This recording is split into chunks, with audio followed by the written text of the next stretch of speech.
அனைவருக்கும் வணக்கம். ஸ்ரீ விஷ்ணு ஜோதி நிலையம் பிரசன்ன ஜோடர் குமரலட்சுமி பேசுகிறேன். இப்போ என்ன பார்த்தோம்னா, ராகுகேதுக்கள் பயிற்சி ஆகியிருக்கிறாங்க 18/5/2025 அன்று.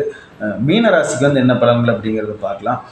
ராகுகேதுக்கள் பார்த்தீங்கன்னா 1.5 வருட காலகட்டங்கள் ஒரு ராசியில் இருப்பாங்க. மீனத்தில் இருக்கிற ராகு கும்பத்துக்கு வந்திருக்காரு. அதே மாதிரி கன்னியில் இருக்கிற கேது பகவான் பார்த்தீங்கன்னா சிம்மத்துக்கு போயிருக்காரு. 1.5 வருட காலகட்டங்கள் அங்கே தான் இருப்பாங்க. மீனத்தை பொறுத்த வரைக்கும் பார்த்தீங்கன்னா ராகுகேதுக்கள்னால மிகப்பெரிய விடுதலைன்னே சொல்லலாம். ஏன்னா ஜென்மத்திலையும் 7 இருக்கிற ராகுகேதுக்கள் பார்த்தீங்கன்னா விலகலாவே ஒரு பெரிய ஒரு எல்லா பிரச்சனைகளுமே தீர்ந்த மாதிரி தான். அப்போ ஒரு அதிர்ஷ்டம் கூட இந்த காலகட்டத்தில் இருக்கும். புதிய வேலை வாய்ப்புகள் கிடைக்கும், வெளிநாட்டு பயணங்கள் அதிகரிக்கும். அதே மாதிரி வெளிநாட்டு சார்ந்து தொழில் செய்துட்டு இருக்கோம், நல்ல வளர்ச்சி கிடைக்கும். கலைத்தொழில் இருக்கிறவங்களுக்கெல்லாம் நல்ல வளர்ச்சி கிடைக்கும். அதேமாதிரி தொழிலில் பார்த்திங்கன்னா ஒரு வளர்ச்சி உண்டு. குடும்பத்துலேயும் பார்த்திங்கன்னா சண்டை சச்சரவுகள்லாம் நீங்கிடும். வம்பு வழக்குகள்லாம் பார்த்திங்கன்னா ஒரு தீர்ந்துடும். திடீர்னு ஒரு பண வரவுகள், அதிர்ஷ்டங்கள், அது வீடு, இடங்கள், வாகனங்கள் அப்படிங்கிறதெல்லாம் வாங்கிறது, புதிதாக வாங்கிறது, ஒரு இடமாற்றத்தினால நன்மைகள் அடையிறது, இதெல்லாம் பார்த்திங்கன்னா பூர்வீகத்தில் இருக்கிற பிரச்சனைகள்லாம் கொஞ்சம் தீர்றது. அதன் ஒன்றுலேயும் பணங்கள் பார்த்திங்கன்னா அது மூலமாக தொகைகள்லாம் வர்றது, இதெல்லாம் பார்த்திங்கன்னா நன்மைகளாகவே எல்லாமே நடந்துகிட்ருக்கு. ராகுகேதுக்கள் பார்த்திங்கன்னா பல நன்மைகள் செய்யக்கூடியது. சிலருக்கு வம்பு வழக்குகளுக்கெல்லாம் தீர்வு கிடைச்சிடும், அதாவது வெற்றி அடைஞ்சிருவாங்க. இந்த மாதிரி பிரச்சனைகளுக்கெல்லாம் தீர்வு பண்ணக்கூடியதாக தான் இந்த ராகுகேதுக்கள் பார்த்திங்கன்னா இருக்கும். ஒரு வளர்ச்சியுமே பார்த்திங்கன்னா தொழில் எல்லாமே. இப்போ 12 இருக்கிற ராகு பகவான் பார்த்திங்கன்னா புரட்டாதி நட்சத்திரத்தில் தான் உள்ளே வருவார். அதாவது இந்த புரட்டாதி நட்சத்திரங்கிறதே பார்த்திங்கன்னா ஒரு 6 மாத காலகட்டங்கள் அந்த புரட்டாதி நட்சத்திரம் தான் ராகு பகவான் இருப்பார்.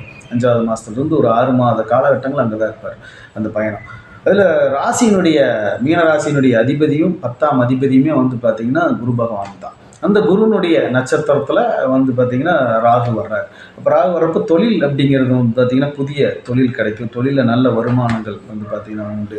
அதேமாதிரி இப்போ புதிய கூட்டாளிகள் வருவாங்க. பணம் பொருளாதாரத்தில் ஒரு வளர்ச்சி, எதிர்பார்த்த கடன்லாம் கிடைக்கும். வீடு வாகனங்களுடைய அந்த மாற்றங்கள் இதெல்லாமே இந்த ராகு உள்ளே வர்றப்பே பணம் பொருளாதாரத்தில் ஒரு முன்னேற்றத்தை கொடுத்துருவார். எது நின்றுட்டு இருக்கோ அதெல்லாம் பார்த்திங்கன்னா செயல்பாட்டுக்கு வந்துடும். வீடு கட்டி நின்றுருக்குன்னா அதெல்லாம் கட்டி முடிச்சிடலாம். வாகனங்கள் பிரச்சனை தீரும். அதே மாதிரி கல்வியில் ஒரு பிரச்சனை தீரும். அந்த கடன் இருந்ததுன்னா கடன் அடையக்கூடும். புதிய கடன்கள் பார்த்திங்கன்னா வரும். பொருளாதாரத்தில் இது வரைக்கும் உதவி பார்த்திங்கன்னா கிடைக்காமல் இருக்கிறவங்களுக்குலாம் அந்த உதவி பார்த்திங்கன்னா கிடைக்கும்.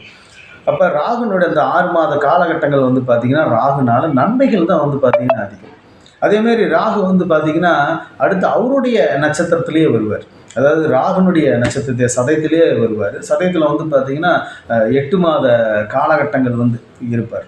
இந்த 8 மாத காலகட்டமே எப்பவுமே குரு வீட்டுக்கு பார்த்திங்கன்னா ராகு அதிக வளர்ச்சி தான் கொடுப்பார். பொருளாதார ரீதியாக நல்ல வளர்ச்சி தான் இருக்கும். அதனால் புதிய வேலை வாய்ப்புகள் கிடைக்கும். அந்த நேரங்களில் புதிய தொழில் வாய்ப்புகள் கிடைக்கும். அதே மாதிரி அதாவது இடமாற்றங்கள் மூலமாக நன்மை, அதாவது பொருளாதார ரீதியாக நல்ல வளர்ச்சி கொடுக்கறது, ஒரு இன்க்ரிமெண்ட் வர்றது, பணம் பொருளாதாரத்தில் ஒரு நல்ல வளர்ச்சி, ஃபினான்ஸ் ரீதியாக இருக்கிறவங்களுக்குலாம் பார்த்திங்கன்னா ஒரு வளர்ச்சி கிடைக்கிறது. இதெல்லாம் ராகு தன்னுடைய நட்சத்திரத்தில் வர்றப்போ பார்த்திங்கன்னா பணம் பொருளாதாரத்தில் ஒரு நல்ல வளர்ச்சி கொடுப்பார். என்னதான் ராகு தன்னுடைய நட்சத்திரம் இருக்கிறப்ப பணம் பொருளாதாரம் கொடுத்தாலும் கூட சில பிரச்சனைகள் பணத்தினாலேயும் வந்துக்கிட்டு தான் இருக்கும். அந்த ராகு பார்த்திங்கன்னா இந்த சனீஸ்வரன் வீட்டில் இருக்கார். குருனுடைய நட்சத்திரத்தை விட ராகு நட்சத்திரத்துக்கு வர்றப்ப அந்த பண பிரச்சனைகள் அப்படிங்கிறது பார்த்திங்கன்னா வரவும் செய்யும். இப்போ ஒருத்தர் கடன் வாங்கி கடன் அடைக்கிறது, இந்த மாதிரி எல்லாம் கூட சூழ்நிலைகள் உருவாகும். ஒரு வழக்கு பார்த்திங்கன்னா தீர்வு, இந்த மாதிரி ராகு நட்சத்திரம் வர்றப்போ வம்பு வழக்குகளில் ஒரு தீர்வு கிடைக்கும். அப்போ பணம் பொருளாதாரத்தில் ஒரு நன்மைகளை தான் கொடுப்பார். வளர்ச்சியும் உண்டு. அதே மாதிரி உடல் ஆரோக்கியம் இருக்கும். மருத்துவ செலவுகள்லாம் கொஞ்சம் குறையும்.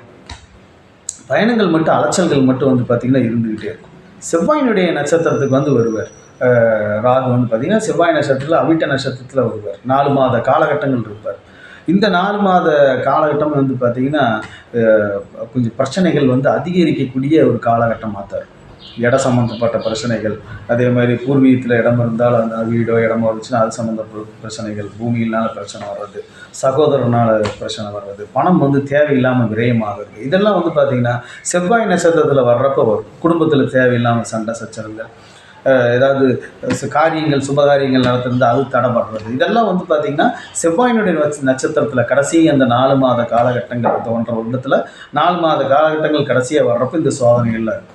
ராகு பார்த்திங்கன்னா ஆரம்பத்தில் குரு நட்சத்திரத்திலையும் தன்னுடைய ராகு நட்சத்திரத்திலையும் பார்த்திங்கன்னா நல்ல மேன்மையான பலன்களை தான் கொடுக்க போகிறார். அலைச்சல்கள் இருந்தாலும் கூட நினைத்த காரியங்கள்லாம் பார்த்திங்கன்னா நடந்துடும். தொழில் வேலை எல்லாமே பார்த்திங்கன்னா திருப்திகரமாக இருக்கும். புதிய வாய்ப்புகள் பார்த்திங்கன்னா நிறைய பார்த்திங்கன்னா கிடைக்கும். 6ல் இருக்கிற கேது பகவான் வந்து பார்த்திங்கன்னா சூரியனுடைய நட்சத்திரத்தில் தான் உள்ளே வர்றார், உத்தர நட்சத்திரத்தில் தான். இந்த உத்தர நட்சத்திரத்தை தாண்டுற வரைக்கும் ஒரு 2 மாத காலகட்டங்கள் வந்து பார்த்திங்கன்னா ஒரு போராட்டம் இருந்துகிட்டே தான் இருக்கும். சண்டை சச்சரவுகள் இருக்கும், குடும்பத்தில் தேவையில்லாத பிரச்சனைகள் வரும், கடன் பிரச்சனை வரும், கடன் வாங்க வேண்டிய சூழ்நிலை வரும், கடனால் பிரச்சனை வரும், வழக்குகள் செல்கிற மாதிரியோ அடுத்தவங்களால பிரச்சனை, இதெல்லாம் வந்து பார்த்திங்கன்னா சூரியனுடைய நட்சத்திரத்தில் வருமானத்தில் தடை பண்ணும், வேலையில் வந்து பிரச்சனை பண்ணுறது, தொழிலில் பிரச்சனை, கூட்டாளினர், இப்படியெல்லாம் வந்து பார்த்திங்கன்னா ஒரு 2 மாத காலகட்டங்கள் கேது வந்து பார்த்திங்கன்னா உத்தர நட்சத்திரத்தில் இருக்கிறப்ப, ஏன்னா ராசிக்கு வந்து 6ஆம் அதிபதி வந்து பார்த்திங்கன்னா சூரியன், அந்த நட்சத்திரத்தில் வந்து பார்த்திங்கன்னா கேது இருக்கிறப்ப பிரச்சனைகளும் பிரிவினைகளும் தான் அதிகமாக வந்து பார்த்திங்கன்னா இருக்கும். அப்போ அந்த 2 மாத காலகட்டத்தை தாண்டிட்டா அவர் பூர நட்சத்திரத்துக்கு வருவார். பூர நட்சத்திரத்தில் வந்து பார்த்திங்கன்னா கிட்டத்தட்ட ஒரு 8 மாத காலகட்டங்கள் வந்து பார்த்திங்கன்னா பூர நட்சத்திரத்தில் இருப்பார். இந்த பூர நட்சத்திரம் வர்றப்பவுமே வந்து பார்த்திங்கன்னா பண இழப்பீடுகள், பண பிரச்சனைகள் தான் வந்து பார்த்திங்கன்னா அதிகமாக வரும். ஏன்னா சுக்கிரன் வந்து பார்த்திங்கன்னா 8ஆம் அதிபதி மீனராசி பொறுத்த வரைக்கும். அப்போ பணப்பிரச்சனைகள் வந்து அதிகமாக கொடுப்பார் கேது. அப்போ சிலருக்கெல்லாம் வந்து பார்த்திங்கன்னா இந்த மாதிரி நேரங்களில் வம்பு வழக்குகளுக்கெல்லாம் தீர்வு கிடைக்கும். ஏன்னா 6ஆம் ஸ்தானத்தில் கேது இருக்கிறனால அது ஒரு உபஜய ஸ்தானம். எதுவும் பிரச்சனை வந்தாலுமே அதை சரி செய்கிற மாதிரி தான் வந்து பார்த்திங்கன்னா இருக்குது. எந்த பிரச்சனை வந்தாலுமே அது முடிவுக்கு வந்துடும், நல்லதாகவே வந்துடும் அவங்களுக்காக. சிலர் வம்பு வழக்குகளுக்கெல்லாம் தீர்வு கிடைச்சிடும், சண்டை சச்சரவுகள்லாம் நீங்கும், சுபகாரியங்கள் வந்து அந்த மாதிரி காலகட்டத்தில் நடக்கிறதா வரும். செலவினங்கள் வந்து பார்த்திங்கன்னா இந்த மாதிரி காலகட்டத்தில் அதிக செலவினங்கள் வந்து பார்த்திங்கன்னா வந்துக்கிட்டு தான் இருக்கும். அப்போ மருத்துவ செலவினங்களும் வந்து பார்த்திங்கன்னா வரும் அந்த மாதிரி காலகட்டத்தில். அப்புறம் மகம் நட்சத்திரத்துக்கு வருவார். தன்னுடைய நட்சத்திரத்தில் 6ஆம் ஸ்தானத்தில் இருக்கிறப்ப அது வந்து ஒரு யோகம்னே சொல்லலாம். அப்போ பணம், பொருளாதாரத்தில் ஒரு வளர்ச்சி, தொழிலில் வளர்ச்சி, வம்பு வழக்கில் வெற்றி அடையிறது, அதே மாதிரி கடன் வந்து தீர்க்கறது, கடன் வந்து பார்த்திங்கன்னா ஒரு சிலருக்கு முழுமையாக கூட அடைபடலாம். அப்போ அந்த கடன் தேவைகள்லாம் வந்து பார்த்திங்கன்னா அந்த நேரத்தில் எல்லாமே பூர்த்தியாகக்கூடியதாக இருக்கும். தேவையில்லாத பிரச்சனைகள்லாம் வந்து பார்த்திங்கன்னா குறையும். வம்பு வழக்கு, சண்டை சச்சரவுகள் இதெல்லாம் குறையும். அப்போ ஒரு ஆளுமை அந்த இடத்துல இருக்கும். தொழில், பொருளாதாரம், வேலை, உயர்வு எல்லாமே இருக்கும். கல்வியிலேயும் ஒரு உயர்வு இருக்கும். இப்போ கேது வந்து தன்னுடைய நட்சத்திரத்தில் 6ஆம் ஸ்தானத்தில் இருக்கிறப்ப முழு ஆதிக்கம் கேது கிட்ட தான் இருக்கும். 6ஆம் ஸ்தானம்ங்கிறது உபஜயஸ்தானம். அந்த இடத்துல இருக்கிறப்ப கேதுனுடைய ஆதிக்கம் தான் அதிகம். மீனராசி பொறுத்த வரைக்கும் கேது நன்மையில் செய்வார். அப்போ ஆன்மீக பயணங்கள், புண்ணிய ஸ்தலங்கள் சென்றுட்டு வர யோகங்கள் கிடைக்கும். அதனால் அந்த நேரத்தில் வந்து பார்த்திங்கன்னா அதிர்ஷ்டம்னே சொல்லலாம். இது பொருளாதார ரீதியாக ஒரு பெரிய ஒரு பலத்தை கொடுக்கக்கூடியதாக வந்து பார்த்திங்கன்னா எப்போவுமே ராகு கேதுக்கள் ஒரு பக்கம் பிரச்சனை இருந்தாலும் ஒரு பக்கம் நல்லது ஒரு பக்கம் கெட்டது மாறி மாறி தான் வந்துக்கிட்டே தான் இருக்கும். இப்போ ராகு வந்து பார்த்திங்கன்னா ராகு அந்த 1.5 வருஷத்தில் முடிகிறப்ப சோதனைகளை கொடுப்பாரு. ஆனால் கேதுல அந்த 1.5 வருஷம் முடிகிற நேரத்தில் தன்னுடைய நட்சத்திரத்துக்கு வர்றப்போ அது ஒரு அதிர்ஷ்டமாக இருக்குது. இப்படி ஆரம்பமும் இது வந்து பார்த்திங்கன்னா மாறி மாறி தான் இருக்குது. ஆனால் பொதுவாக மீனராசி பொறுத்த வரைக்கும் வந்து பார்த்திங்கன்னா இந்த ராகு கேது பயிற்சி மிகப்பெரிய யோகம்னே சொல்லலாம். ஏன்னா நிறைய பிரச்சனைகள் வந்து பார்த்திங்கன்னா முடிவுக்கு வந்துடும். அதனால் நல்ல ஒரு வாழ்க்கை பயணம் வந்து அவங்களுக்கு வந்து துவங்கக்கூடியதாக இருக்குது. ஒரு அதிர்ஷ்டம் கூட இருந்துக்கிட்டே தான் இருக்குது. வழிபாடுகள்னு பார்த்தா அது நாராயணனுடைய ஸ்ரீரங்கம் சென்று வழிபட்டு வர்றது, அனந்த பத்மநாபன் சென்று வழிபாடு செய்துட்டு வர்றது, சிவன் கோயிலில் வந்து பார்த்திங்கன்னா திருவண்ணாமலை, சிதம்பரம் இந்த மாதிரி ஒரு பழமையான ஸ்தலங்களுக்கு சென்று வழிபட்டு வர்றது நல்ல நற்பலன்களை தரக்கூடியதாக இருக்கும். அதே மாதிரி அன்னதானங்கள் வந்து பார்த்திங்கன்னா எந்த அளவுக்கு செய்யலாமோ அந்த அளவுக்கு வந்து முடிஞ்ச அளவு அன்னதானங்களை செய்துட்டு வந்தால் நல்ல சிறப்பான பலன்கள்லாம் வந்து பார்த்திங்கன்னா கிடைக்கும். அவங்கவுங்க ஊரில் இருக்கக்கூடிய சிவன் ஆலயங்களையும் பெருமாள் நாராயண ஆலயங்களையும் சென்று வழிபட்டு வரலாம். அது அனந்த சயன இதில் இருந்தால் இன்னும் ரொம்ப விசேஷமாக இருக்கும். அனந்த பத்மநாபன், ஸ்ரீரங்கநாதர் அப்படி வழிபட்டு வந்தால் இன்னும் நல்லாயிருக்கும். அந்த தோஷங்கள்லாம் கூட குறையும் அப்படிங்கிறது தான்.